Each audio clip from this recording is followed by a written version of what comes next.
This one is about Volkswagen.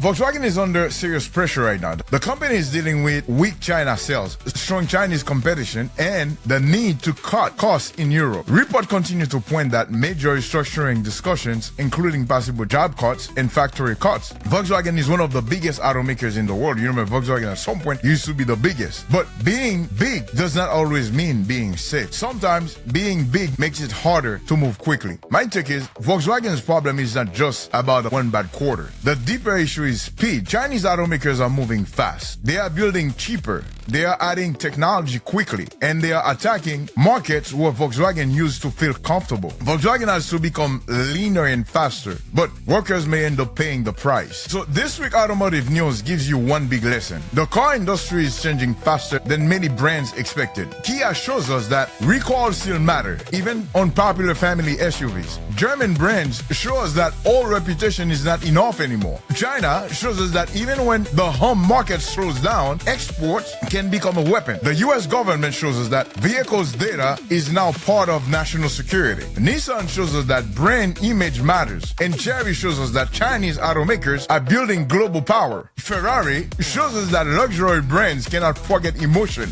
And Volkswagen shows us that even giant automakers can be forced to change as needed. My honest advice is, do not buy the hype. The brand name sounds strong. A real question is it safe? Is it reliable? Can I afford it? Can I repair it? Is the technology useful? And does the vehicle make sense for my real life use? Because the best car is not always the newest car. The best car is the car that can serve you without becoming a headache. And this is it, folks, for this week's Berdy Automotive update. Don't just watch the news. Don't just follow the news. Understand it. That's how you stay ahead. I'll see you on the next one. Like, subscribe, and share it to someone you know that want to stay informed. My name is Berdy, folks. Until next time. Bye-bye.